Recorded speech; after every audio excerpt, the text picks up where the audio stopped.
Ever feel like you suck at this job? Motherhood, I mean. Have too much anxiety and not enough patience? Too much yelling, not enough play? There's no manual, no village, no guarantees. The stakes are high. We want so badly to get it right. But this is survival mode. We're just trying to make it to bedtime. So if you're full of mom guilt, your temper scares you, you feel like you're screwing everything up, and you're afraid to admit any of those things out loud, this podcast is for you.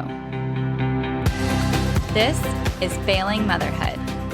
I'm Danielle Bettman, and each week we'll chat with a mom ready to be real, sharing her insecurities, her fears, her failures, and her wins.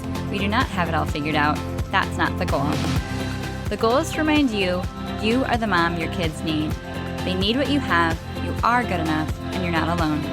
I hope you pop in earbuds, somehow sneak away, and get ready to hear some hope from the trenches. You belong here, friend. We're so glad you're here. Hey, it's Danielle. I am so glad you're here. If you missed last week's Game Changer free training, oh my gosh, it was so much fun. All of us were commiserating, having so much chat back and forth on that Zoom call, and I got a lot of feedback from parents who tried the tool and are having success with it, to their shock and surprise, which I love, and I'm so proud of them for implementing things right away. So if you were there, thank you for investing that time in your family. You are in the right place, and I'm so glad you're here. So in today's episode, I've been thinking about this episode for a while, and I ended up having a session last week with some of my graduate clients, and they brought it up then. And so I was like, okay, this is what we have to talk about this week on the podcast. And it's this concept of how bad is bad enough? Or if we're not supposed to use our kids' behavior as a report card, then like, what do we use? Like, how do we know where things are at and if we need help and if they're bad enough? I don't know. Is that even the question we ask, right? So this particular family I met with last week, I worked with them one-on-one for 4 months in the fall of 2021, I believe. And over 2022, every month we have met once a month, and they have chosen to be extra credit parents and carved out an hour every single month to stay in maintenance mode and stay on track, where even though they're in two different places at work, they hop on the call with me and get ahead of upcoming transitions, try to be responsive to some of the things that are happening in their home. And I love working with parents like this because they're so mindful, so intentional of being the best parents they can be, if they're being honest. And so as they were walking through the pre-session questionnaire that they respond to so that we can make the most of our time together, on the call, the dad said, hey, we had a harder time thinking about what we're currently struggling with for this past month or for this upcoming month. So we wanted to ask, how do we monitor our progress? How do we know if we're on the right track? Like, when do we know if something needs to change? Because, of course, we still have the occasional flare-ups of sibling rivalry or a really bad meltdown. You know, that's the exception to the rule at bedtime. So how do we kind of track things and keep on track moving forward? And it was such a good question because it shows how much they care, how much they're thinking about this, and how much it means to them, right? So already, if you're asking questions like that, kudos. Because the reality is, every family has bad days. Every kid has meltdowns. Every kid fights with their sibling. That's an inherent issue with that relationship. Every kid, it's their job in certain seasons to push the boundaries, say no back to you, find their voice, find the line. So, how do you know what's any different about what your family's going through compared to a neighbor or a friend or one of my clients? Like, what matters the most? Is it just like the number of meltdowns or, like what are we looking at here?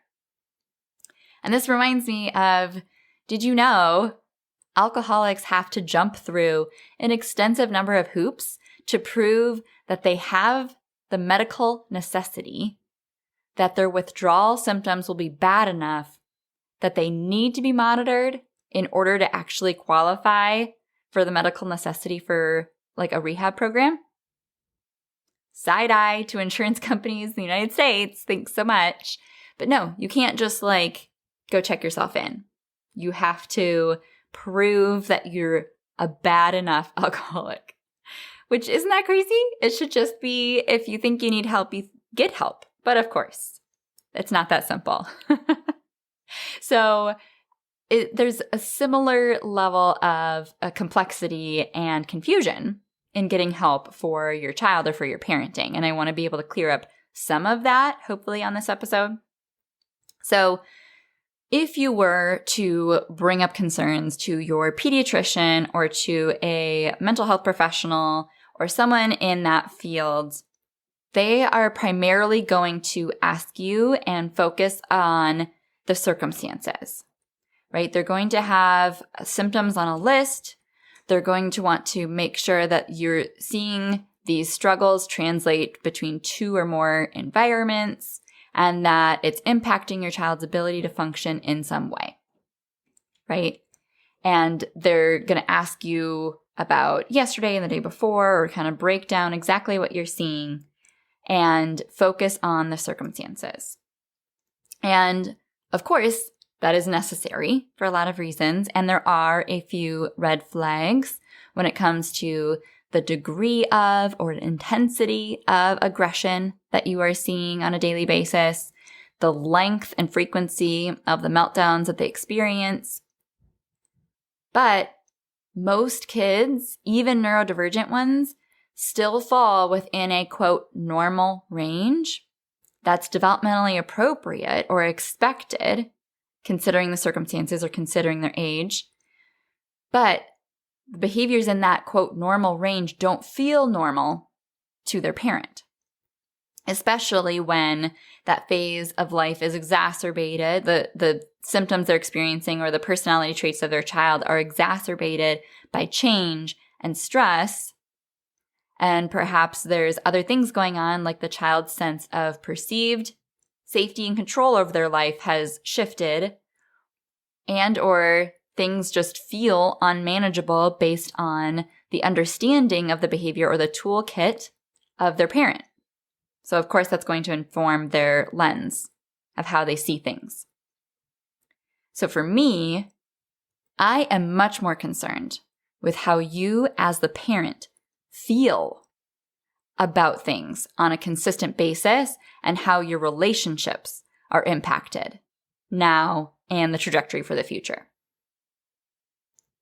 All growth in life is 2 steps forward, 1 step back. And our brain will fixate on the remaining problems that we see. But our kids and our parenting can't be defined by only the top 2% of the hardest moments. But yet we fixate on those, and in those bad moments, we tend to jump to conclusions. This is getting worse. I can't handle this. They are going to drop out of school one day and join a gang, right? You know how they say you shouldn't quit your job on the worst day? Because in general, that's not the most informed way of thinking. That's not going to get you the best conclusion of the clearest picture of what you need to do.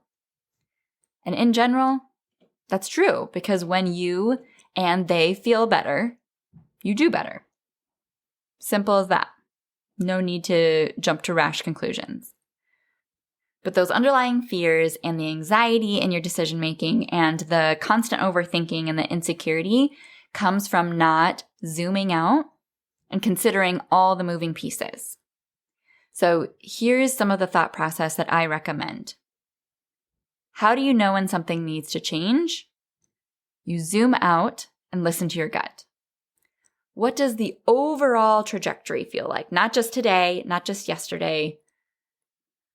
Overall. Do you feel optimistic? Can you see the strides that are being made over time, over the last month or over the last couple months? Do you have more tools in your back pocket to try and more to give towards this problem? Is there potential for improvement with a new plan you already have? Or is this just a case of hitting reset? Right? That's one side of things. Or do you feel like the overall trajectory of things is on the decline? That more of the bad is outweighing the good? That you feel like you've tried everything you can think of and more? Don't really have much else to give. You're feeling overall more and more confused or lost or frustrated or defeated or hopeless. And truly, when it comes down to it, you don't know what else to do because you have nothing else to give. When that's the case, no matter how many incidents or outbursts or lack thereof there is on a daily basis, it's time to seek outside help. When what your child needs most is for you to have more tools and give them the gift of a more patient parent, they thrive off that vibe for years to come. There are worse things than overreacting, if that's your biggest fear. There aren't many downsides to taking parenting seriously, especially when you have a mentor and people to process with and work through these things with support. What I want you to know is that having a strong-willed child is not a death sentence, that your days are destined to be riddled with meltdowns and power struggles from here on out, because that's the circumstances, that's the developmentally appropriate spectrum. Because my clients typically go days without meltdowns, and they no longer get to a place of them being at that point of no return. That's what you should hold as the baseline. You either already are there or you're working towards it, and you either have the tools to work towards it or you don't. And neither way is wrong or bad. But you need that awareness to be able to inform your approach ongoing. So I want to share, as I wrap up, an example because a family just graduated from my program, Wholeheartedly Calm, the Ross family. And they shared their little testimonial form as they graduated before hopping on their live call and kind of talking to everybody again and sharing what they've learned. But Jacqueline said, parenting used to feel exhausting, overwhelming, confusing, and impossible, and so hard. And now it feels much more fun and rewarding. I feel so much more confident and consistent in knowing what to do and how to handle these big feelings. I've been yelling, screaming, and losing my patience way less. I'm able to have fun and be silly in difficult moments. Her daughter has had way less meltdowns, and they're much shorter. She doesn't take them personally anymore, and she can give herself grace. She really enjoyed that everyone was staggered at different stages in the group, so you could learn from each other and then eventually sort of coach what you've learned to the new families coming in, helping it all really make sense. I also enjoyed the vulnerability, understanding, and judgment-free zone because everyone was so supportive of each other. Celebrating the wins each week helps keep a positive mindset, and her advice to new families are to just do it. It is so worth it. Invest in your family. I guarantee you won't regret it.